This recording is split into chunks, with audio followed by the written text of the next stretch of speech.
CS Rana. I am Group Manager for Testing and Correctness Tools in PPRC. I'm going to introduce Jon Pincus, who's architect of PREfix. He joined Microsoft also as part of the acquisition Microsoft recently made. So today we're giving a research talk where we're going over the technology. We're going to be later giving a talk focused on deployment. That's like a dev test talk done at the company level.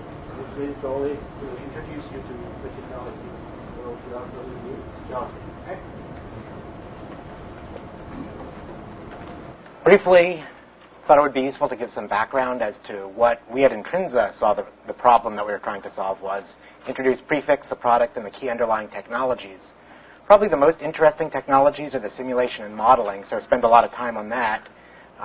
Give a demo and then talk about some experiences on NT and other code bases. As you can see, I got some of these slides from marketing people.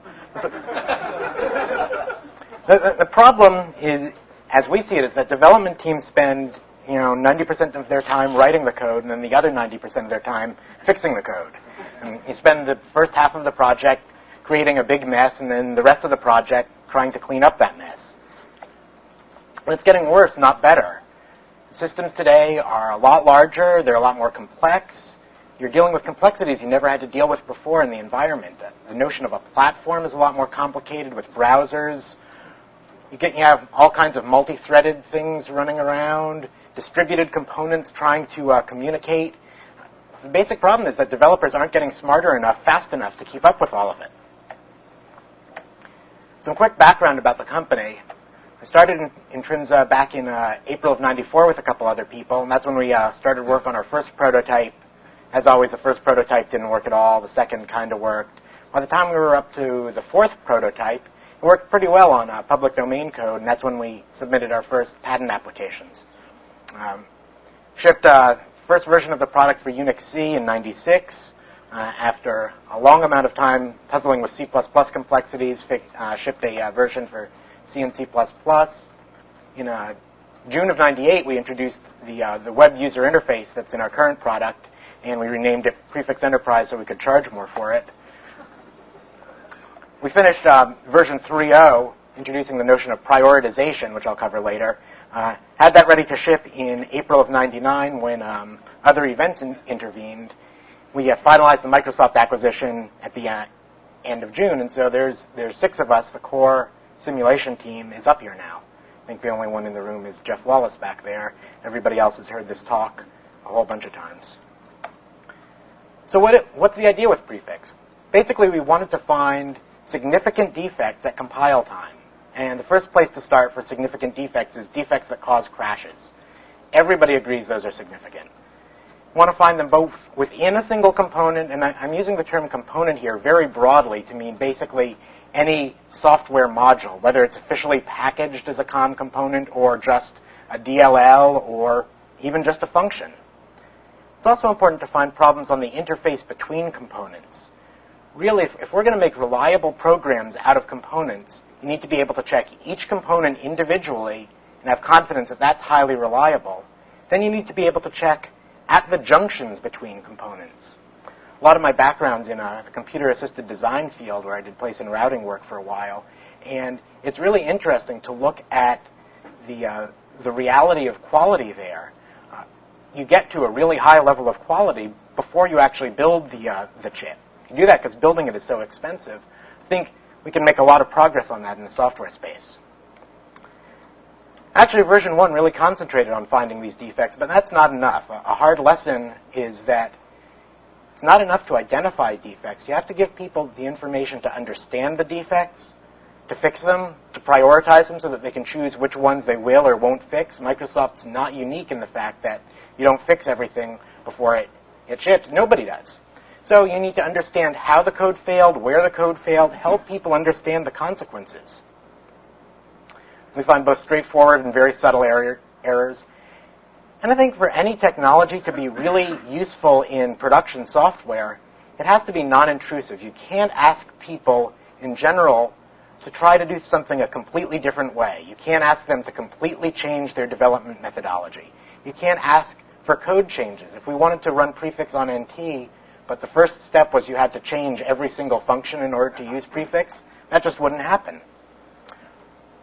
Since we're running at compile time, we're doing all our simulation then. It doesn't impact the size or the performance of the software, and that helps avoid some of the Heisenberg problem, where you put in instrumentation to look for a problem, and that makes the problem go away. It's purely analytical. Not limited by test cases, and again, not interesting technologically, but very important in practice. It needs to integrate into the existing build environment.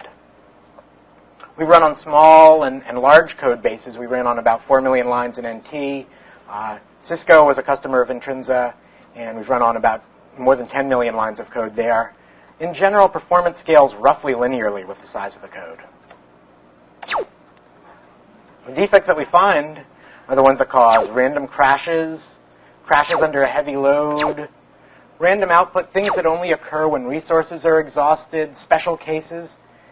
These are, in general, hard to find or expensive to find by traditional testing and debugging methods. Very difficult to reproduce these cases. Takes a long time to reproduce these cases. Now, we also find straight-out wrong programming problems. In general, if you're in an environment where programmers are competent and there's been some testing of the code, we don't find a huge amount of those. If you move us steadily earlier and earlier in the process, we find more and more of those. Here's a specific list of defects we find. We are getting a website up here under Research, PPRC, Correctness, Prefix, which has all these details in far more laborious details. We got these by, and I don't want to give anybody any false impressions that we're claiming that this is the solution to all software quality problems. And there's categories of defects that we don't find. In general, anything that's not leading to a crash or an internal inconsistency or a leak, we won't find. We're not looking for UI or, in general, cosmetic defects. And since we're not getting any external input about a specification, we're not finding inconsistencies with implementation. I should also point out that in these other categories, we do not guarantee to find all the defects in any given category. I don't really think that's a solvable problem. And no, we haven't accidentally solved the halting problem or proved that P equals NP.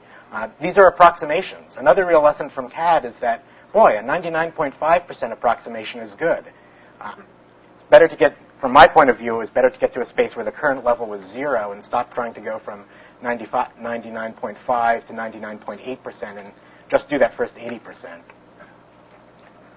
The key technologies that we have here, I've used simulation as a way of traversing paths through the code and extracting arbitrary information about that code, about the behavior of the code. A dual, in an equally powerful way of thinking of it, is a mechanism for verifying arbitrary rules about the code. The C++ language, for example, has some particular rules. Stack variables start out as uninitialized. It's illegal to dereference a null pointer. Libraries add other rules. If you call malloc, well, that doesn't initialize what it's pointing to. You're responsible for freeing it. It may give you back null. All of these things are rules that we want to verify and spot violations of the rules. Initially, we decided to focus on defect detection because this is a problem everybody feels the pain of, something you can quantify, and a lot of studies show that this is the bulk of time in any large software. Presentation and the prioritization, making information accessible. Defects without people being able to understand them just aren't any good. And I should point out that we have had patents granted on the basic simulation techniques, the basic techniques of creating the models automatically. We've got applications pending on some of the prioritization issues. Drilling down a little, simulation technology is really tracing a path within and by using models across functions. We start at the beginning of a function. We proceed down through all the achievable paths in the function. And I say achievable, that's significant because we want to avoid the false problem, the false path problem, the lint problem, where you get warnings about things on a path through the function that can't actually occur. In this, we really want to take advantage of any hints the programmer's given us. If the programmer's been kind enough to put something such as an assertion in, we want to be able to take advantage of that to refine the analysis. it's somewhat surprising. We don't actually trace a huge number of paths through each individual function. This is controllable by options. Our default settings are only 50 paths through a function. And our internal measurements have shown that finds about 80% of the defects that you'd find by cranking it up to 200 or 400 paths. As we're tracing the path, we're tracking the memory of the function being simulated, tracking how it uses memory, its global variables, local variables, the memory accessible through it. You don't know this a priori. You have to discover it by simulating the path and seeing which pointers it dereferences. We track this down to the bit level. This was something that in our first version, we made a simplifying assumption that it wouldn't matter below the byte level. This turns out to be wrong if you're using, well, the Win32 API, for example, where bit flags are extremely significant. As we're tracking the memory, we can represent both exact knowledge, the contents of this byte is 0, and what we call partial knowledge, arbitrary predicates about this. Contents of this byte is not 0. Contents of these 4 bytes is not 0. This byte is initialized. This bit is uninitialized. We also have a mechanism internally which allows us to essentially add other dimensions. That's how I think about it. Once you can track pointers and values, you've got the basis for lots of different kinds of analysis, and you want to tack other information onto that. This is, for example, how we represent types internally. The type is simply attached to a memory location.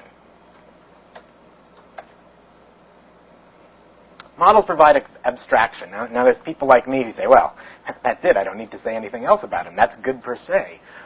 In particular, though, this matters a lot when you've got a component-based world. The whole notion of a component is you want to present an abstract interface, an interface that people shouldn't have to dig below to see what's going on. I'd say that, in general, the world of component-oriented programming today, we don't have that. If you want to really take advantage of a component and use it in your program, you're going to want to get the source code. 90% of the time, you don't need it, but when you really want to debug what's going on, you need that. There's not enough information in the world today at the interface level. A useful characteristic of models is that we can analyze only partial programs with models for the rest of the program, or by simply ignoring the rest of the program, we can analyze code that's only partially written, just segments of an entire code. Also lets us do things incrementally. But we're back to the legacy code problem. It wouldn't work if I said, well, we're going to define a model for each NT function, too many of them.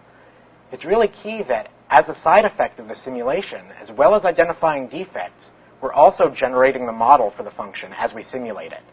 Essentially, we want to do a reverse topological sort, start with the bottom level functions, simulate the function and generate a model for that, so that we have that model present whenever we find a caller to that function. Recursive and mutually recursive functions add additional complications, so do function callbacks, etc., etc. But that's the basic approach. And I think it's really key that this model generation interacts with these simulator plugins. We designed the two of them together so that as we add other dimensions to the simulator, we don't have to change our model generation. We track this information automatically.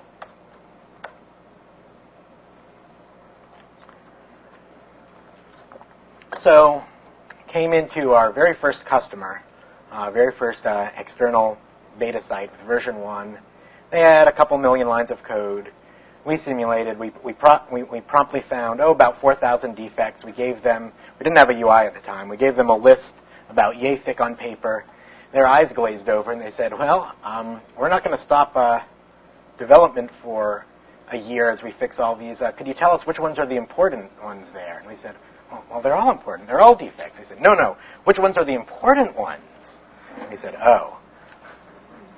So after a couple of years of wrestling with the problem of how do you really prioritize a defect, we came up with a strategy which seems to work extremely well in practice. It's a hard problem because there's no single notion of defect prioritization. It's based in various dimensions. The severity of a defect, and is this really going to matter or not? The likelihood that a defect will come up. With any given implementation of a tool, there's going to be some reports which are easier to understand than others, some which are harder to understand. You can certainly imagine being in a time and place when you say, well, I just want the low-hanging fruit, give me the ones that are easy to understand.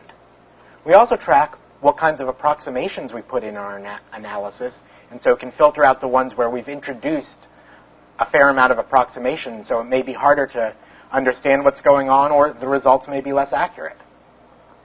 As I say, this was only going out with release 3.0. We haven't tried it at a large number of sites. Where we have, the results have been fairly exceptional. I've also done a fair amount of work that you'll see in the demo on presentation of individual defects and filtering and selection of sets of defects. That, I'd say, is the weakest of the three in our current implementation. I'm not fundamentally a UI guy, so I'm not going to spend a lot of time talking about these things. I'm really going to concentrate on the simulation and modeling. Before I get into the details, I want to bring up this subtle point. Most of the work which has been done in this area has really sprung from compiler optimizations. And in general, when you're in a compiler, it's safe if you're worried about transformations that work on non-achievable paths. Might be suboptimal. It's usually not particularly suboptimal. What this means is that the flow-insensitive analyses and context-insensitive analyses can be very useful. And you don't ever have to explain anything to the user. The people who are worrying about this are people who are experts in compiler optimization. So that leads to one set of trade-offs that are right for compiler optimization, but not necessarily right for defect detection. What are the differences? Well, I think a very significant difference is that users need detailed information to understand what's going on, so they can understand it, so they can fix it, so they can prioritize it. And boy, users hate false paths. So while we could argue that it's not the end of the world if we hit some false paths, it's true, but you really want to minimize these. As much as possible, you don't want to report things on non-achievable paths. And to me, this means that useful analyses here must be flow-sensitive, context-sensitive, and value-sensitive. These are terms of art. Flow-sensitive basically means you pay attention to the order in which statements and expressions occur. You can do useful analyses for certain optimizations without actually worrying about the order. Context-sensitive simply means you make the additional constraint that each function call returns to the call location, that a call will be balanced by a return. Value-sensitive is going even farther when you're paying attention to the specific values that are in memory at some point in time. And I think to do useful, accurate defect detection, you really need that level of sensitivity. In the end, you're much better off providing very detailed, very accurate information, even if you're only hitting a subset of paths. As somebody said, well, it's really amazing what you can do when you throw away requirements for completeness and correctness.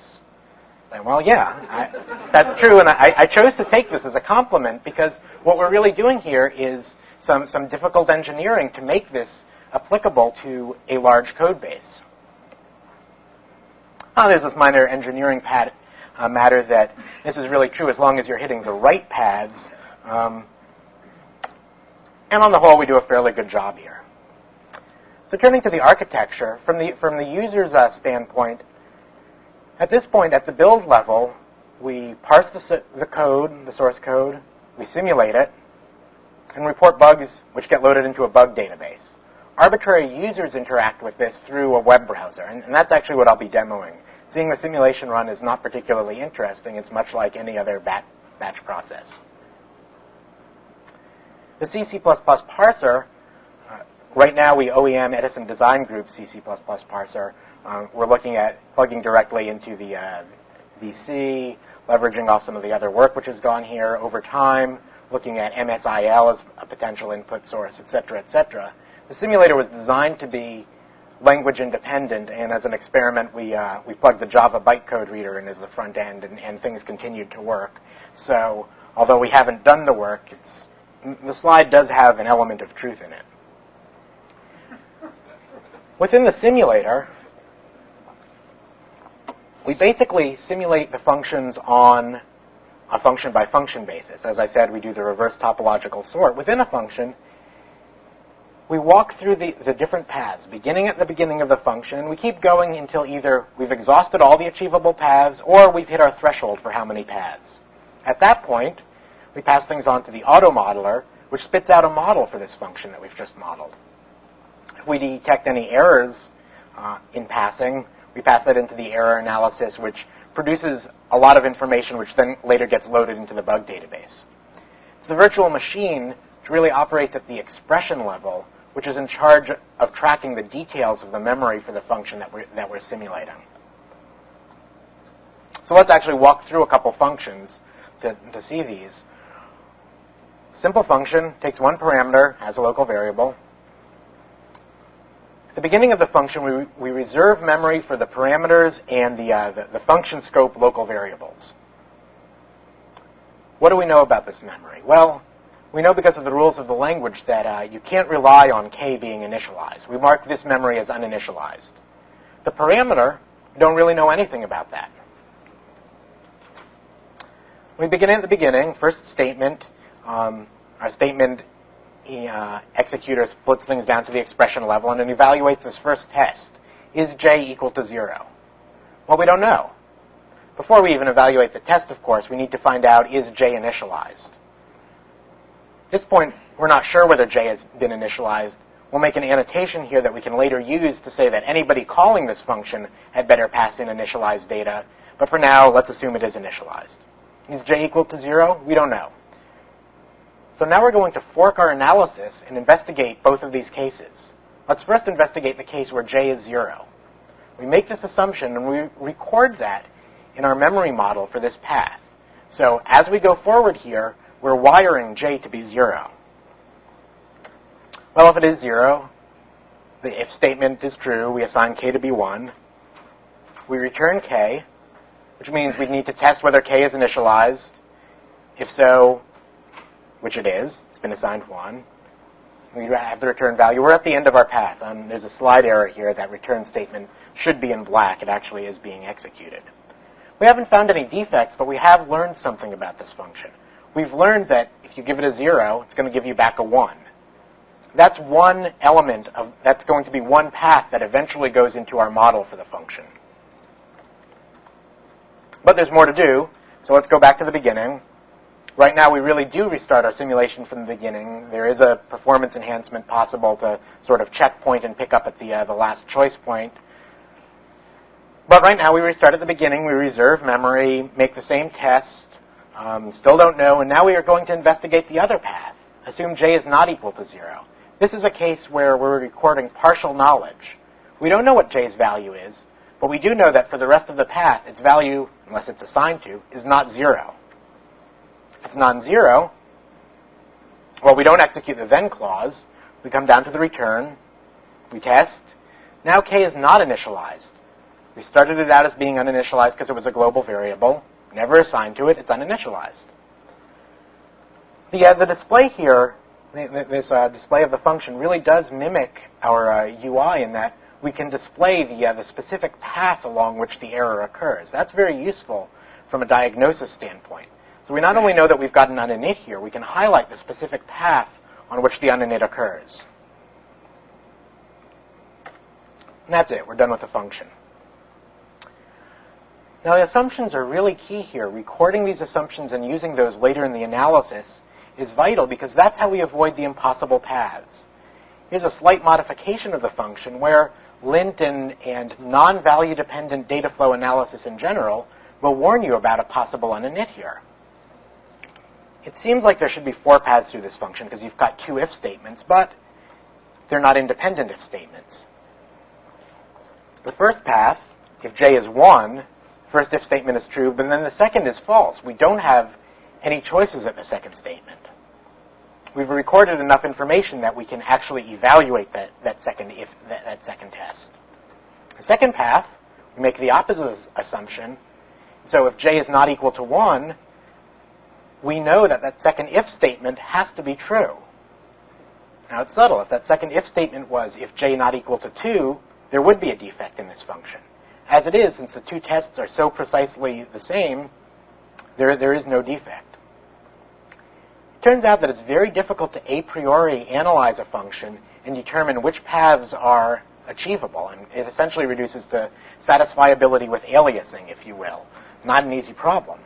But what's much easier is at any point in time to basically fork off to see which of the possible choices here are achievable. we're trading a potentially exponential growth in path for a much simpler analysis. So any questions about the within function path tracing? Yeah. So when you said it's vital to keep these assumptions around, and therefore, is that based on some empirical knowledge, or is this just based on the fact that nobody uses lint is what it comes down to. So I guess in your system, did you try throwing these things off and seeing how many more bugs you found that weren't we weren't actually that clever about it. Really, the evolution of our system has been, we started off by making a lot of approximations, by being much less rigorous about tracking this information. And in response to bad user feedback, we successively had to remove our various approximations. Okay. That was the within a function thing. And although that looks trivial, there's a lot of defects that really come down to cases as simple as that. But where it really gets interesting is when we go across functions. To go into a little more detail on what is a model, basically a model for a function is specified in terms of the externals of the function. It's more than the interface, but you need to know the interface to start with. The interface is not just the parameters and return value that you can get in the program declaration, but also any globals that function uses, statics, memory reachable from those, essentially all the ways in which functions can interact with the outside world. Functions aren't nice black boxes with cleanly designed interfaces in general, but they do have interfaces. For simplicity, we divide the model into different outcomes. Those are just equivalence classes of paths that have the same external impact. From the caller's sense, basically a function is going to do some relatively small numbers of different behaviors. There may be internal differences in how it's going to behave, but we want to try to capture these differences. Along each outcome, there's three sets. Yeah?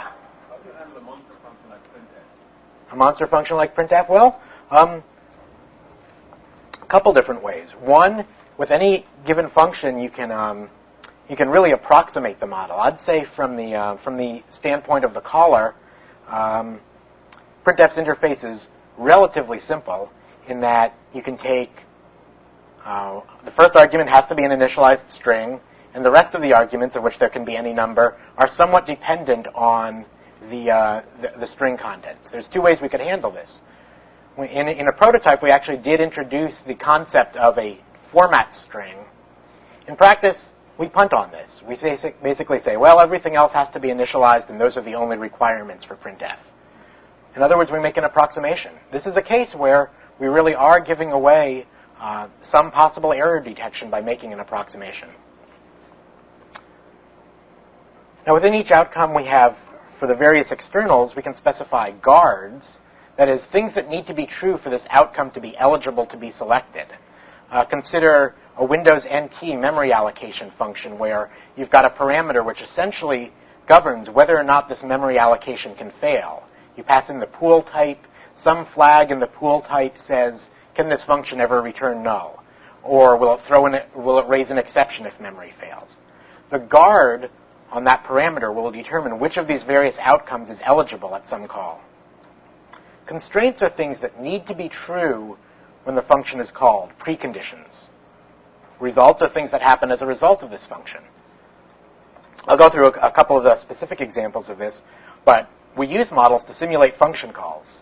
If we don't have a model for a function, we have some sensible default behavior. This is another case where we're introducing approximations. Whenever you introduce an approximation, you really have two choices. You can attempt to minimize the number of false positives that you report at the expense of possibly missing real errors, or you can attempt to maximize the number of real errors that you report at the expense of possibly reporting false positives. Another evolution, early on I had this notion of an aggressive mode where we'd maximize real errors, and then the conservative mode where we'd minimize false positives. Nobody ever wanted the aggressive mode. So now we always choose to minimize false positives.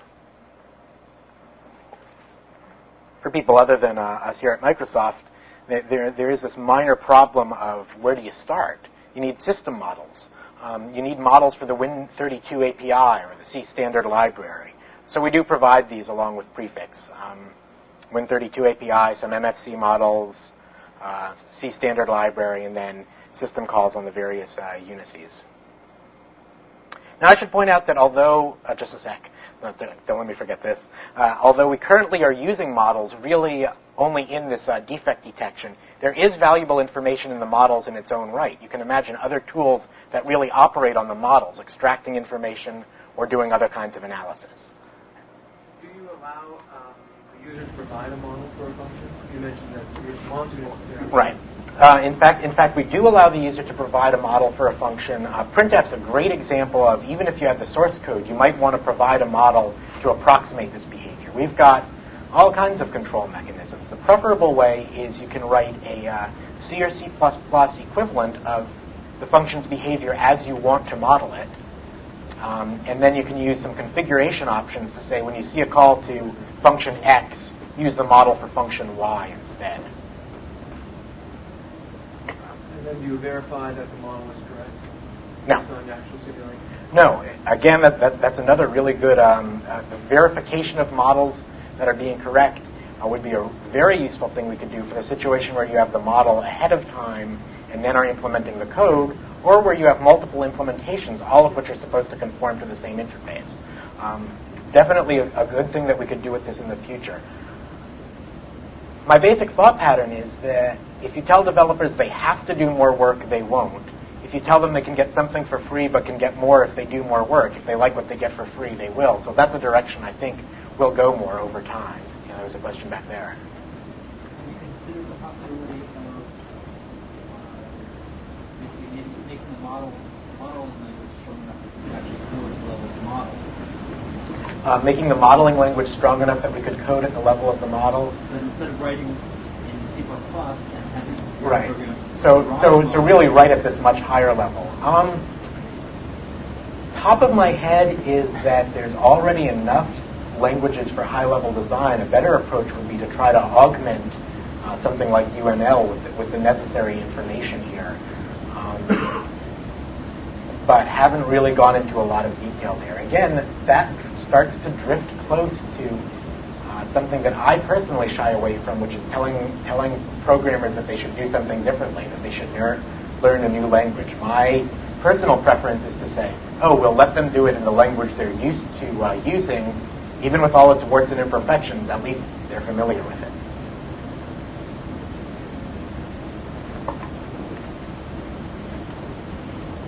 A couple of simple examples of function calls. File open.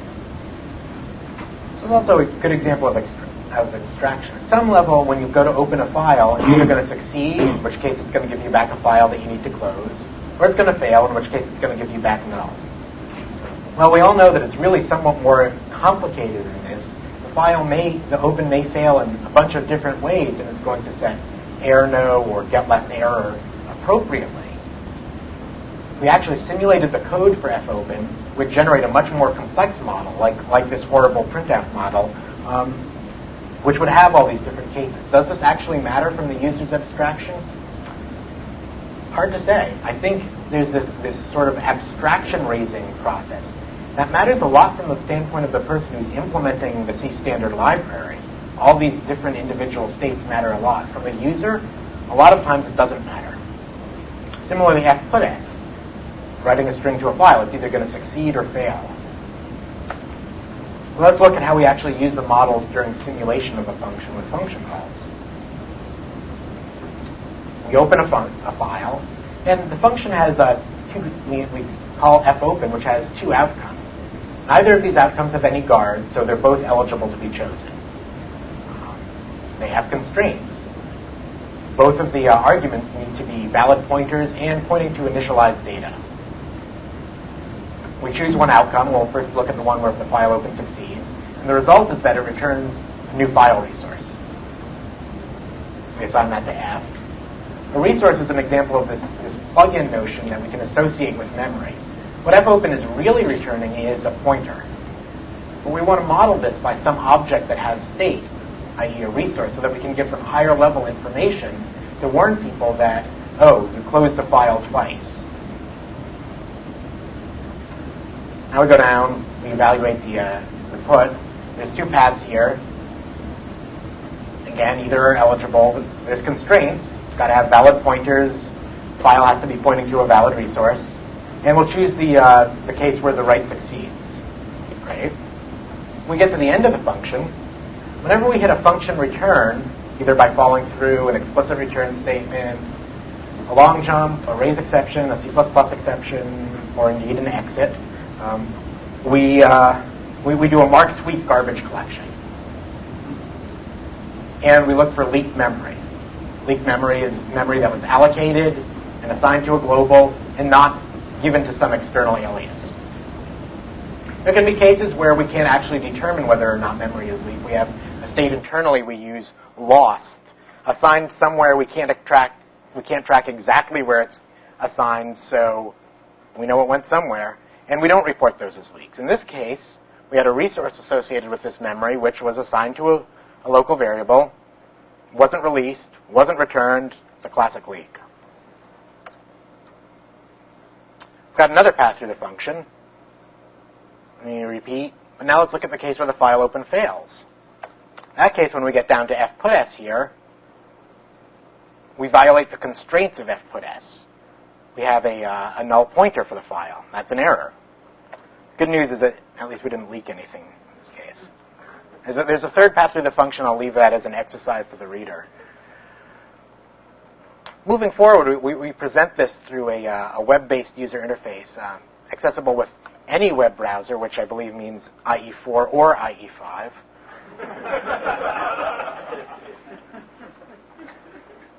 And this is actually a case, to be honest, this is a case where we really suffered from having to work at the lowest common denominator here. Our current interface is done in pretty generic HTML and extremely generic JavaScript. There really is a lot more we can do by targeting a specific environment. I'll be demoing the user interface in some more details. In fact, that's what I'll be doing right now. Before I do that, any questions? Yeah. So if you're analyzing one function, you're just going to say, I'm going to do 100 paths, right? But that's going to result in maybe 20 different these outcome choices, right? It seems to me that if the next function that calls that has, you want to limit it to 50 paths, you're going to be examining a much smaller fraction of all the paths to that function, and so on and so forth as you work your way up to the top. Yeah. So as looking at in a large program, there are indeed a exponential number of paths. I think two things happen. So I can't give you any strong theoretical argument as to why this doesn't prove fatal in the long run. There's two observations. First of all, the paths tend to collapse quite a lot. You often wind up with a fewer number of really distinct behaviors than you actually would expect. Secondly, errors are dense. Errors occur on a lot of different paths. What we find for a large program, we get statement coverage levels on the order of 95%, where the other 5% may actually be unreachable code. That's pretty good. Our branch and predicate coverage does decrease as the program gets larger, down to in the 80% branch, sometimes 70%, and in the 70% predicate down to sometimes 50%. That's with our default settings. I can't be more precise as to why this actually does work in practice. This does seem sort of amazing and counterintuitive. You happen to be really lucky that in that space you're able to get results. Yeah, I mean, I think I like to think there's a little more than luck. I think we've optimized a couple of things very intentionally around this. In particular, you want to spend your optimization time collapsing the number of distinct outcomes. That's a very leveraged optimization. And we've done a fair amount of effort on working on our path choice so that we get relatively good spread even with a small number of paths. An example of a worst case function for us is a linear stream of calls to a very complex function. This is something where the growth is purely exponential. We don't find a lot of defects in cases like that. It just so happens that's not a place where people tend to make a lot of defects. So there's a good match for how programmers actually program. Can you say a bit about what kinds of facts you keep on locals and how you do that branch correlation in certain cases, one and one? But what are the kinds of facts you represent? The kinds of facts on locals, basically arbitrary relational operators, either as integers, unsigned, or floats, which is sometimes significant, at the level of some particular number of bits. So specific number of bytes, word, individual bits. A few additional predicates such as initialized, valid pointer, and I think that's about it in our current implementation. This is clearly extensible to put more things in there. Ranges are something that's been frequently talked about, would be a useful extension. Yeah. What point is point? For instance, you can indicate, suppose that I cover what the 5-pointer points to. Right. So about what pointer, treating a pointer when we get it as an external to a function as having an unknown value. And when it gets dereferenced, only at that point actually creating the memory that it's pointing to. So we essentially discover what pointer dereferences are there on the fly. We can work out from within the function, if there are any equality tests, the potential aliasing there. Again, this is not, there are theoretical cases where we'll do things reporting aliasing which is not there in practice, or assuming the absence of aliasing, which actually is. It works extremely well in practice.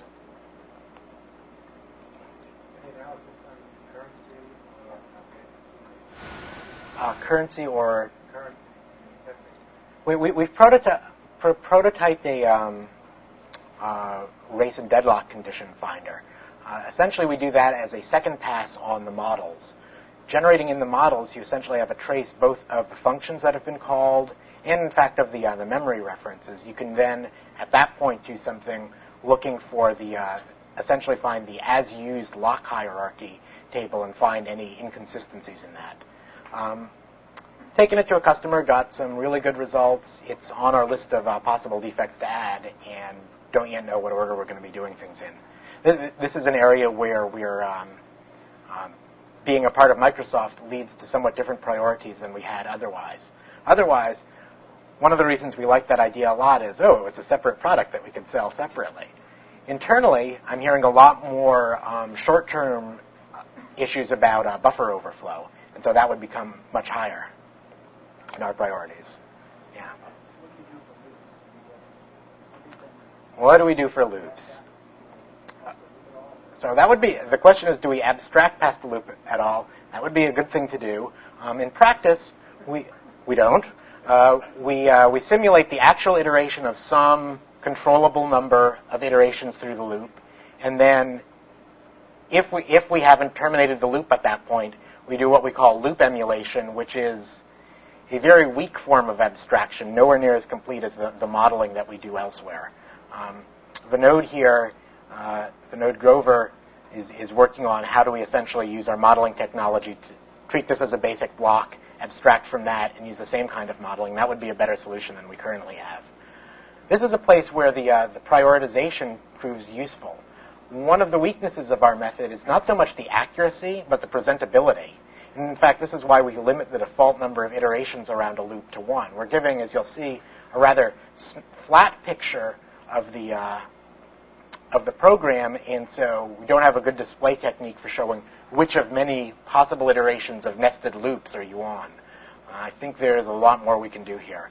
What we do instead is we track whether or not we've resorted to this loop emulation, and if so, by default, we lower the priority of that message, and so make it much lower on somebody's list to review. All right, last one, then I really will give a demo. How do you deal with mutual recursion? Right, recursion and mutual recursion. Basically what we do is we detect the cycle, the code tree, and we perform some number of iterations around the cycle, generating a partial model. And if we have messages that would come out as a result of the partial model, we ignore those. It tends to stabilize after a relatively small number.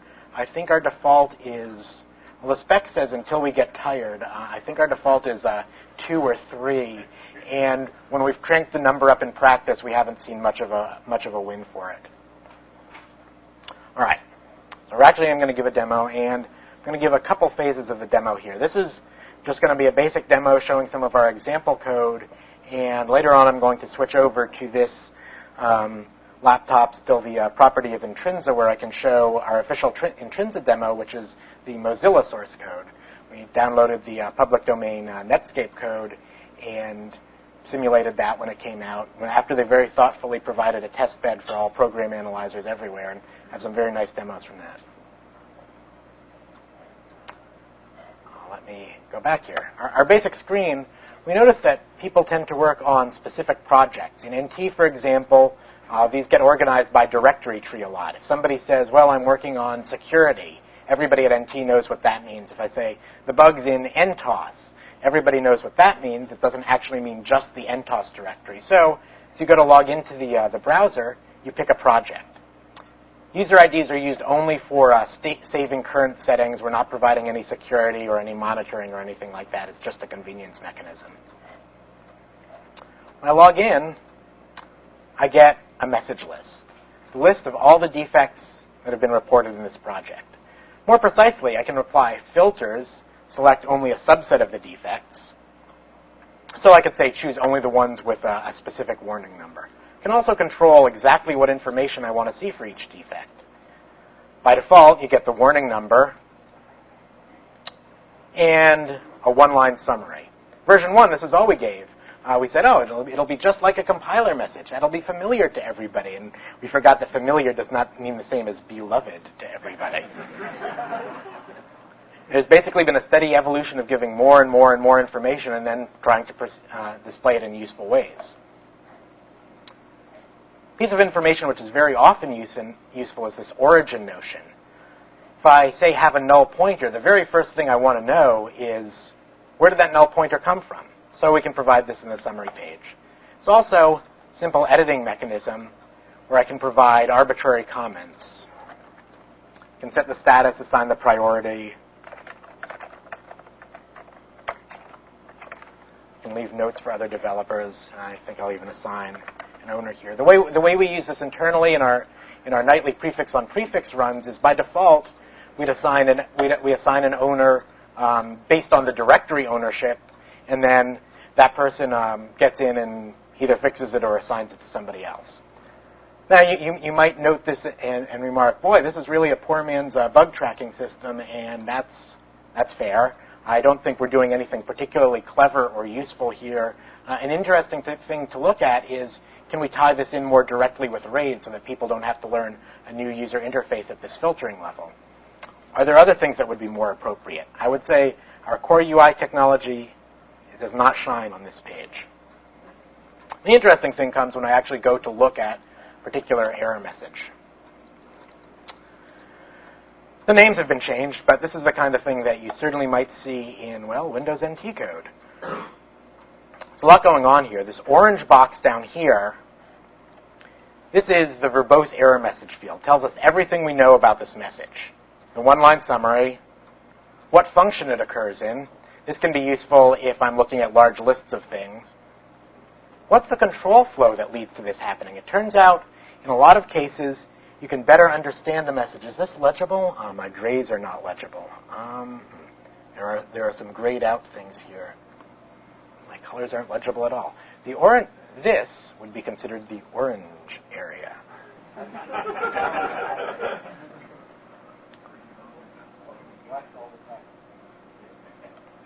Black all the text so you can see it. Right. Well, I only have one mouse here.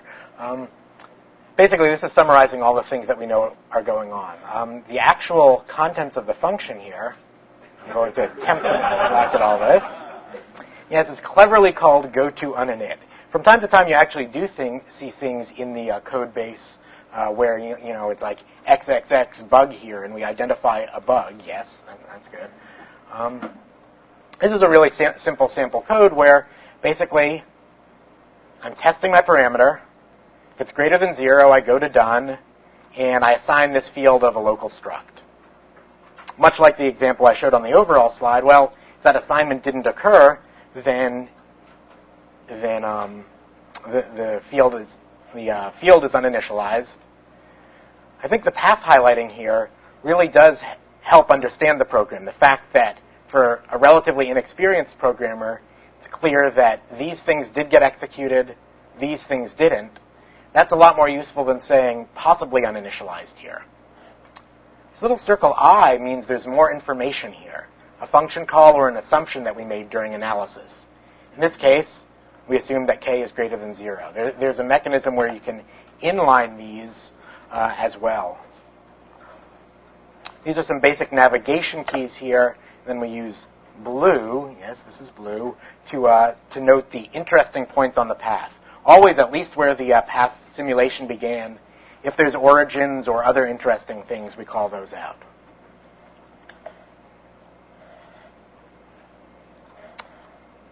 Okay, well, let's go down to see a simple memory leak. Here again, we've got a leak on a throw. Function allocates some memory and then throws an exception. Well, you'd never actually see this in code, but what you will often see is functions which call new and then call new again. So there are certain modes of the C++ compiler where new on failure will throw an exception, and that's exactly this memory leak. Again, using this control flow here is very significant. I may have some summer interns who say, you, go fix all the places where we're not catching our exceptions and that's causing leaks.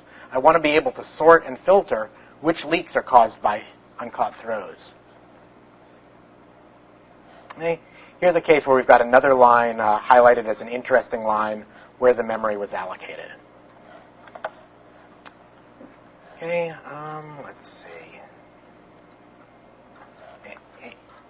I can return to the toy code later. Let's switch over to some actually interesting defects.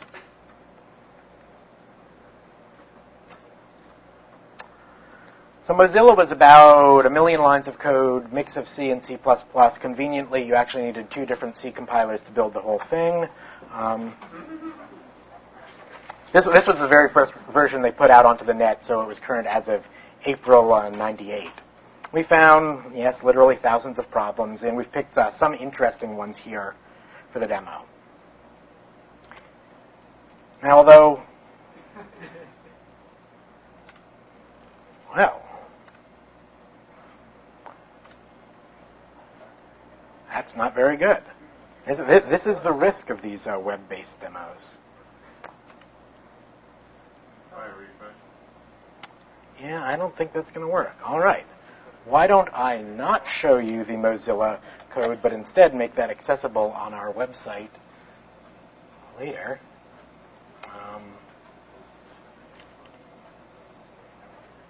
Hate it when that happens. And why don't instead I ask if there's any questions at this point? How do you deal with virtual functions Virtual functions and or calls to calls through functions, arbitrary callbacks. If we can completely disambiguate which function is called, we use that actual model. Otherwise, right now, we make a simplifying assumption and use default model emulation. There certainly is more we can do. We'd be interested in looking at how do we use various kinds of type referencing, type inference, and disambiguation here to actually discover the real possibilities for the function and fork off another choice point here. This is a case where, in general, we miss some real errors. There are some cases where this does lead us to spurious errors. You mentioned the modeling API. How well do you deal with polymorphism of parameters? How well do we deal with polymorphism of parameters? In what sense? Being able to detect errors in the use of the parameters that are polymorphic. So you have certain parameters that are pointers, whatever they might be, the resource ID. All right. So in parameters which are pointers, and in general, the type is somewhat vague as to what they're actually pointing to, and you have different kinds of resources that they are in practice pointing to. Rule number one about program analysis is completely ignore the types as written. You can't trust them at all. So we work out from practice how these are actually used.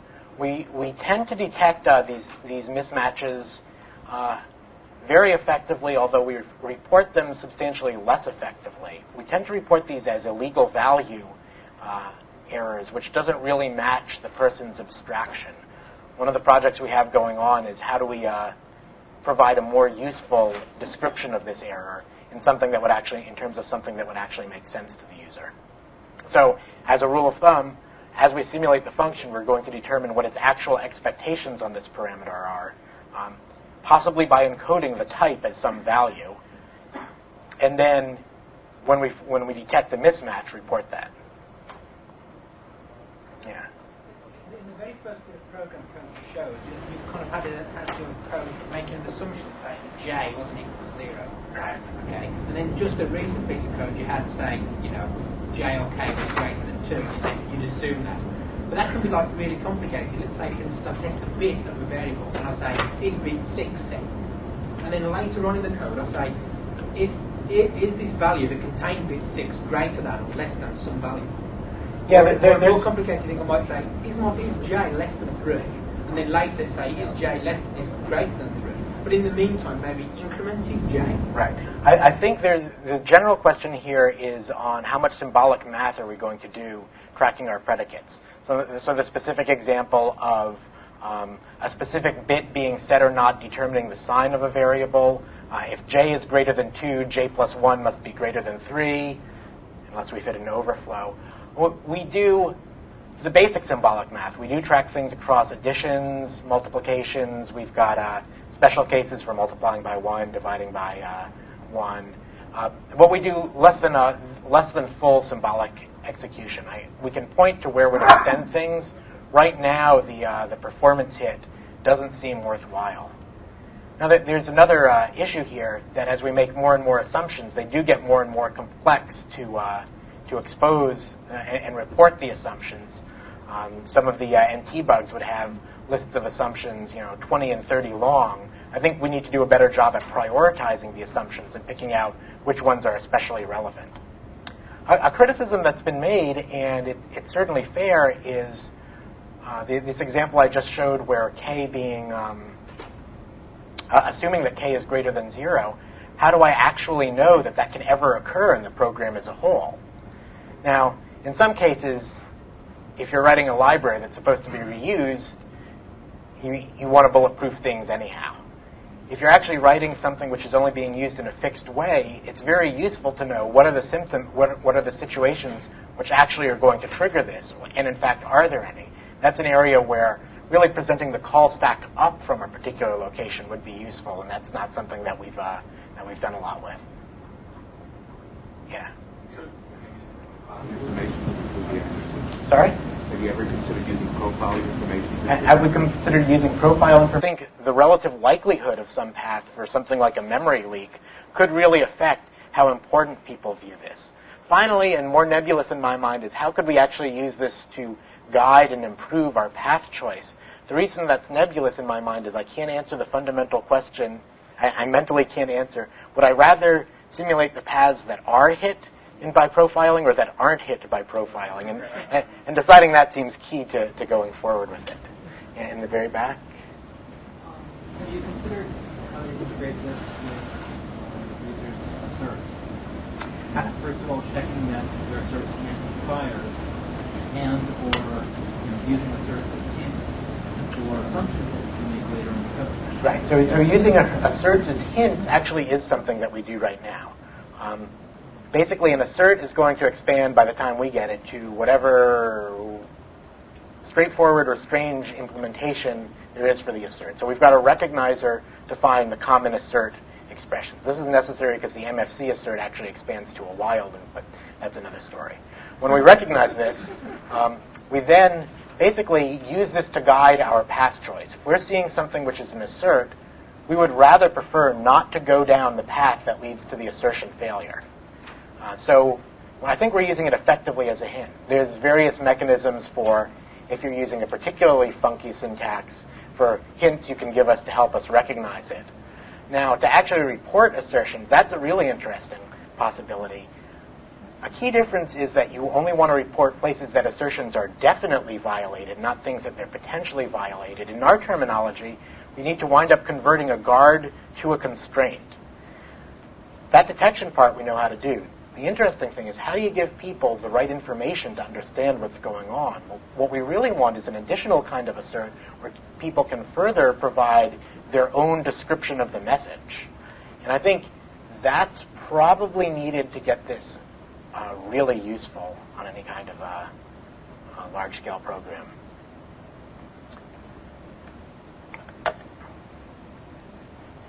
All right, so wonderful demo, thank you. Longer term, what are the things that we can do with this? First of all, I had previously alluded to the general parser API.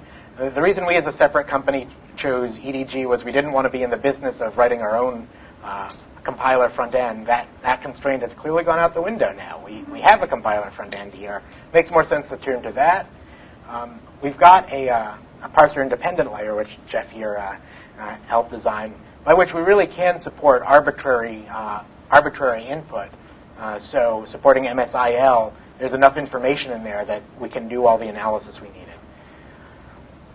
Tying into Vulkan is also a possibility. You don't get all the type information, but you can still do some basic stuff here.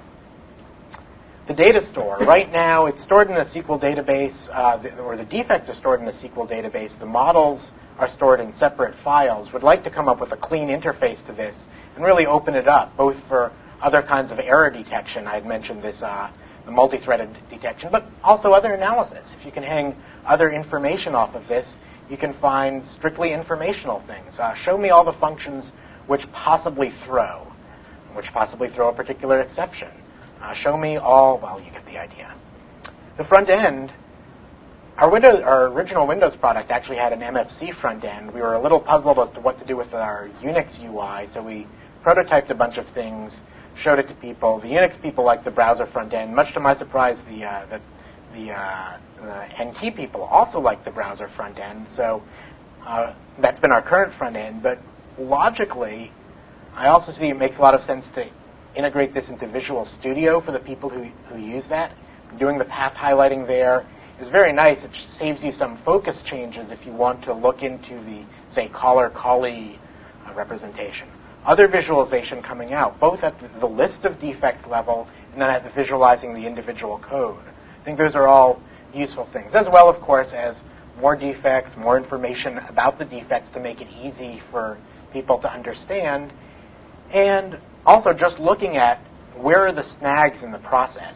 How do we help people find and fix the defects as quickly as possible, reducing the overhead? Brief summary of experiences. You wouldn't have believed the demo anyhow, so far better to tell you about the real-life experiences. Our customers were, in general, people who cared about quality and had large code bases.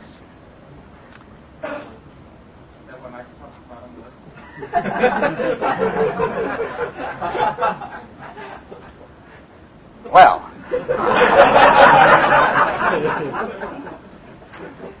moving right along. In general, they came from the best responses were in the operating system, database, and embedded software. There was some interest in CAD. A lot of us who started the company came from the computer-assisted design space. It's hard to say how much of this is historical. Client-server, people were interested on the server side. Nobody really cares about the client. Mix of Windows and NT customers. At all these sites, we always found plenty of significant defects. In general, newer code has more defects, as you'd expect. Larger code has more defects in a nonlinear relationship. I mean, larger code has more code which is twice as large, has more than twice as many defects as code which is smaller. A general rule of thumb for a shipping product is we'd tend to find somewhere around one defect per 1,000 lines of code. PREfix on the NT kernel worked with the penetration team, Chris, Walker, Tim Fleehart, and Neil. We had a service agreement here. This is actually why I didn't list Microsoft. All these other sites were true product installations.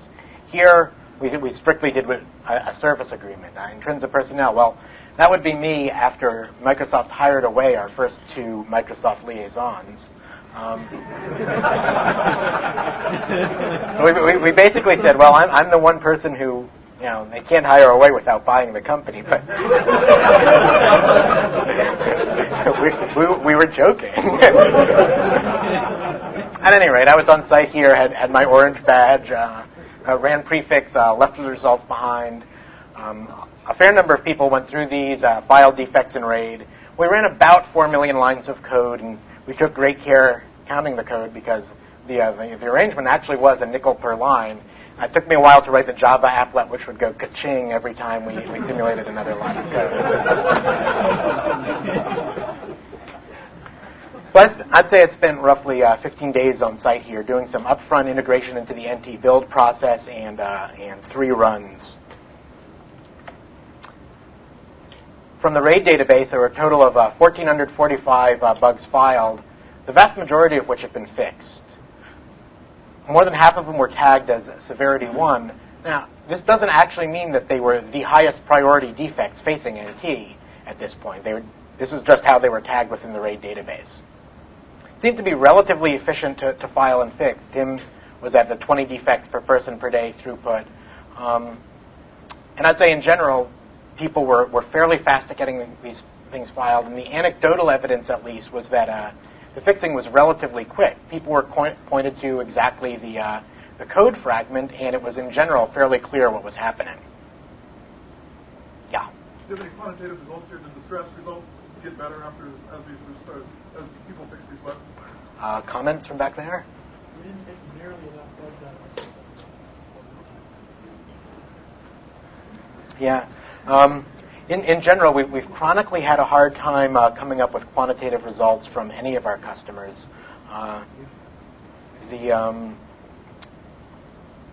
So it doesn't completely surprise me that we weren't able to quantify it here. I'd say this is the tip of the iceberg. So if you only found 1,400 defects in 4 million lines of NT5, Right. And you said that the normal rate was about 1 per 1,000 lines. It's Right. about a third of that. So NT5 is better than the average shipping product? Or you just didn't find as many defects as you could have? We'll know more in a month or two, but on the whole, I would say that overall NT5 is better than the average shipping product. I wouldn't say that it's higher quality than the average shipping operating system, but I wouldn't say it's lower quality either. So every place always complains about how lousy their code is internally. Everybody internally always knows how lousy their code is. And most code is bad.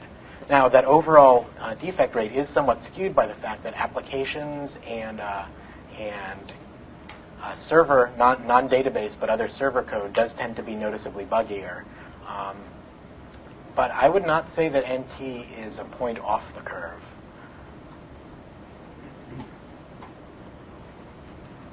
Yeah. There's also the point we're only doing a small fraction of means our coverage lighter. It's true. Jeff points out that we were only doing a small fraction of the code, meaning that there were a lot of places where we had default model emulation. It's very hard to pull a bottom-up piece of NT out. There certainly are things we could do to find additional defects in that realm, in that same 4,000 lines of code. We had gone farther at certain customers to increase that number. All that being said, it's in the ballpark. An interesting subjective phenomenon is the defect densities really were pretty skewed. Some areas were very clean. Other areas were variable. Yeah. How many warnings did you see?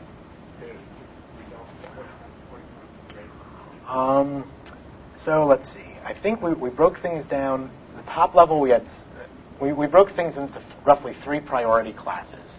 Some of these numbers, I'm quoting from memory here, so don't hold me on it. But Tim, if I recall, there were somewhere around 1,000 high priority warnings, of which roughly 50% corresponded to unique defects. The others, some were kindly marked bogus, i.e. they were noise messages, did not reflect real warnings. There were also some dupes.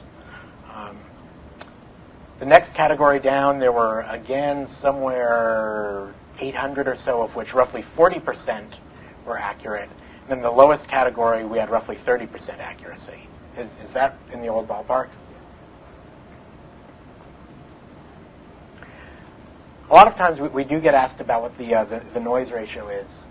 Noise is an interesting phenomenon in general in that it includes both messages that are really bogus and then things that people just aren't going to fix, that aren't high priorities, and, in fact, things that people misunderstood. For example, one message I remember looking at that somebody had flagged as bogus was somebody was checking the return value of fopen incorrectly. They were checking it against -1.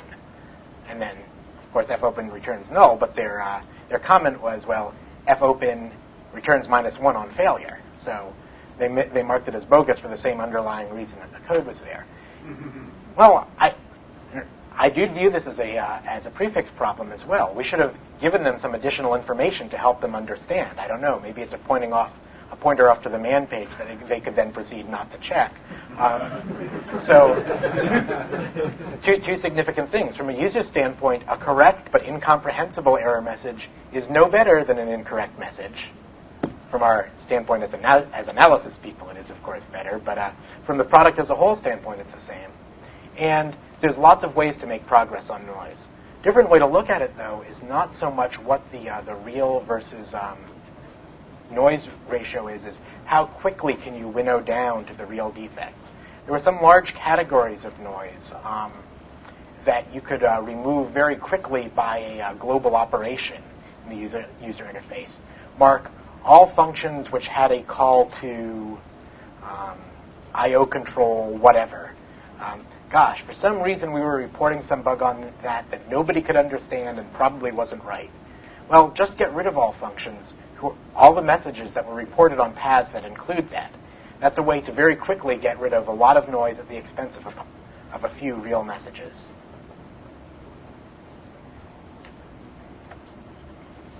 What accounted for these defects?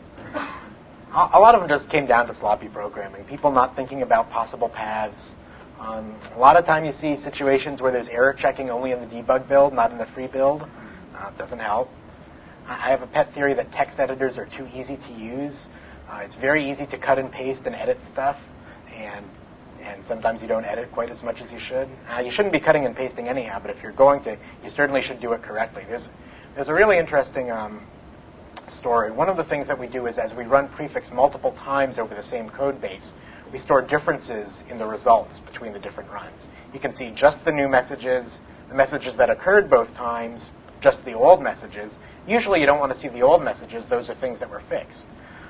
There was one time when I was sitting here convinced that our algorithm had broken because exactly the same message that we had reported before and had clearly been fixed was now being reported again. And it was being, more than that, it was being reported as a new defect. As we looked at this, we realized that what had actually happened is somebody had copied the original code, added this new file.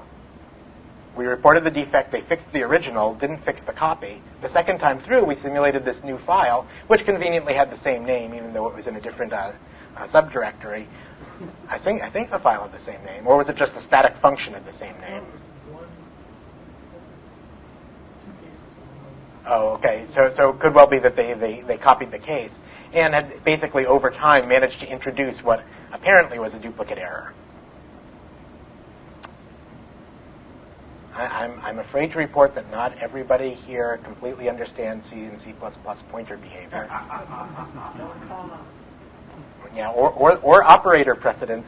Tim's favorite error related to the precedence of comma and assignment operator. Look it up.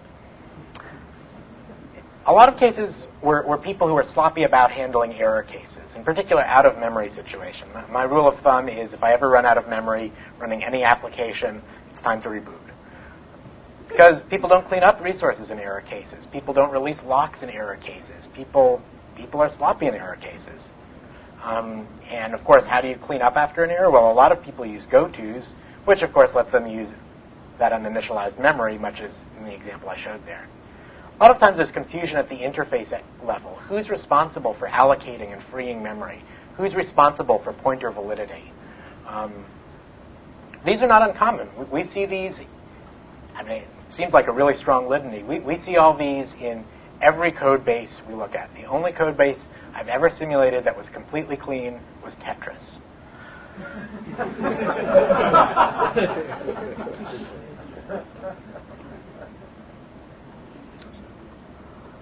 Okay, so this is pretty much the underlying technology, some experiences.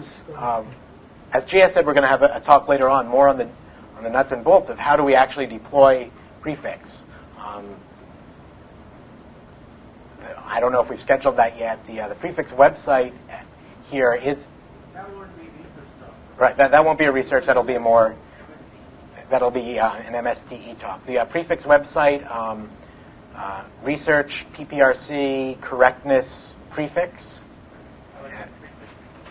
Or also just PREfix is also the alias. That should be up as of today, which should have more information, useful white papers, and that defines the various public folders for discussions as well.